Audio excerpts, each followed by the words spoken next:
নজর রাখবো এই মুহূর্তে বাংলাদেশের খবরে। বৈষম্য বিরোধী ছাত্র আন্দোলনের অফিসে তালা এবং ছাত্রদের মধ্যে এই মুহূর্তে ভাঙন সৃষ্টি হয়েছে। রিফাত রশিদ সহ 4 ছাত্র নেতাকে বহিষ্কারের দাবি তোলা হচ্ছে, কিন্তু প্রশ্ন হচ্ছে যে কেন হঠাৎ করে নিজেদের মধ্যে আবার সংঘর্ষ, এবং সেই সংঘর্ষে রীতিমতো জড়িয়ে পড়ছেন সমন্বয়করা। জানবো বিস্তারিত, আমাদের সঙ্গে রয়েছে প্রতিনিধি শেখ মনিরুল। মনিরুল, কি জানতে পারছো? দেখো, বাংলাদেশের যারা ছাত্র সমন্বয়ক তাদের মধ্যে বিভিন্ন বিষয়ে মতান্তর রয়েছে। তবে ছাত্রলীগ সহ যে হাসিনার দল, সেই হাসিনার দলের যেটা বক্তব্য যে বর্তমানে ভাগ বাটোয়ারা নিয়েই কিন্তু এই দ্বন্দ্ব উঠে এসেছে, যার ফলে কিন্তু নিজেদের মধ্যে এখন প্রত্যেকদিনই একটা সংঘর্ষ একটা দেখা যাচ্ছে। এবং বৈষম্য বিরোধী আন্দোলনের অফিসে তাড়া দেওয়া হয়েছে। রিশাদ রশিদ সহ 4 জনকে বহিষ্কারের আলটিমেটাম কিন্তু দেওয়া হয়েছে। সমন্বয়ক ও বাকিদের মধ্যে একটা ব্যাপক মতবিরোধ তৈরি হয়েছে। রাতেই বেসরকারি ভার্সিটির যারা শিক্ষার্থী তারা সমন্বয়কদের বিরুদ্ধে পথে নামার বিষয়ে আবার আলোচনা করেছে।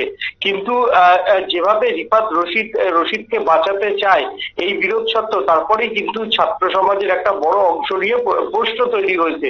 যেটা জানা যাচ্ছে যে জুলাই আন্দোলনের উপর হামলা এবং বৈষম্য বিরোধী যে ছাত্র নেতারা রয়েছেন তাদের উপর কিন্তু সাধারণ শিক্ষার্থীদের একটা বড় অংশ তাদের উপর কিন্তু ক্ষিপ্ত এবং বিভিন্ন কারণে ক্ষিপ্ত, এবং সেই সেই পরিস্থিতি এমন জায়গায় চলে গেছে যে এখন বৈষম্য বিরোধী যারা ছাত্র নেতারা আছেন তাদের দেখলেই কিন্তু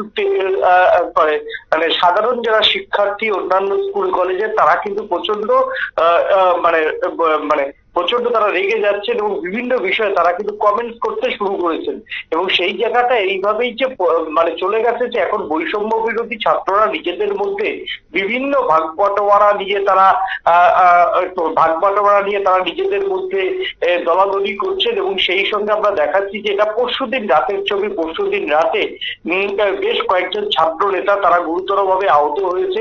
দুই পক্ষেরই ছাত্র নেতারা আহত হয়েছে, কিন্তু রিশাদ রশিদ তাকে ইতিমধ্যেই বহিষ্কারের দাবি তোলা হয়েছে। কিন্তু যারা বৈষম্য বিরোধী ছাত্র ও যারা এখন সমন্বয়কে গেছেন তারা কিন্তু বিষয়টাকে মানতে চাইছে না, যার ফলে বাংলাদেশে আবারও একটা ছাত্র আন্দোলনের কালো মেঘ ঘনিয়ে আসছে। এবং সেই সঙ্গে ইউনূস সরকার যে ছাত্রদের কোনো মুহূর্তেই ট্যাকেল করতে পারছেন না সেটাও কিন্তু এক জায়গাতে পরিষ্কার। এক কথায় ইউনূস সরকার এই ছাত্রদের থেকে যেহেতু তিনি ক্ষমতায় এসছেন তাই এই ছাত্রদের কোনো মুহূর্তে তিনি চটাতে চাইছেন না।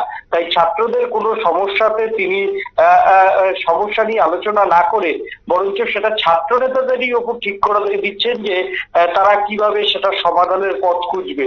আর সেটাই যখন হয়নি, পরশুদিন কিন্তু রাতের বেলা দুই গোষ্ঠীর ছাত্র নেতারা পুরো বচসায় জানালেন।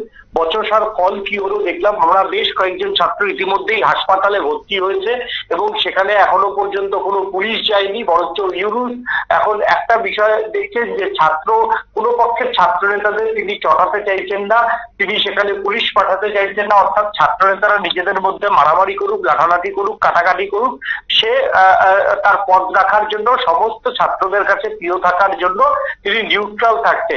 আর এতেই কিন্তু বাংলাদেশে নতুন করে বিপদ বাড়ছে। এবং বাংলাদেশে যেভাবে সমন্বয়কদের উপর বা সমন্বয়কদের কাছের যারা ছাত্র নেতারা রয়েছেন তাদের উপর কিন্তু এখন ক্ষিপ্ত সাধারণ ছাত্রছাত্রীরা, এবং তার পরিণাম কি নিশ্চয়ই সেখানে বাংলাদেশের যারা সাধারণ ছাত্রছাত্রীরা তারা দেখতে পাচ্ছেন। এবং প্রত্যেক দিনই কোনো না কোনো যে ভার্সিটি বা কোনো না কোনো তোমার শিক্ষা প্রতিষ্ঠানে এই বৈষম্য বিরোধী যারা ছাত্র তাদের সঙ্গে কিন্তু প্রত্যেক দিনই কোথাও না কোথাও অশান্তি হয়েছে। এখনো পর্যন্ত 4 ছাত্র হাসপাতালে গুরুতর জখম হয়ে হাসপাতালে ভর্তি বলে জানা গেছে।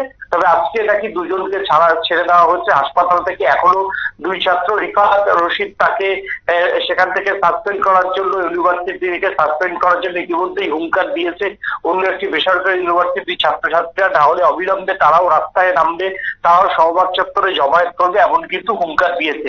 এক কথায় দুই গোষ্ঠীর ছাত্র নেতাদের বাকযুদ্ধে এখন উত্তপ্ত ঢাকার রাজনৈতিক মহল। একেবারে ধন্যবাদ তোমাকে।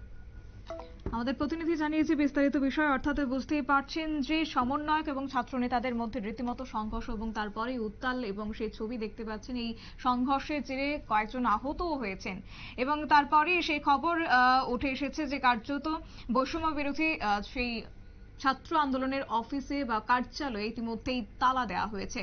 নিয়ে নিচ্ছে ছোট্ট একটি বিজ্ঞাপন বিরতির সঙ্গে থাকুন।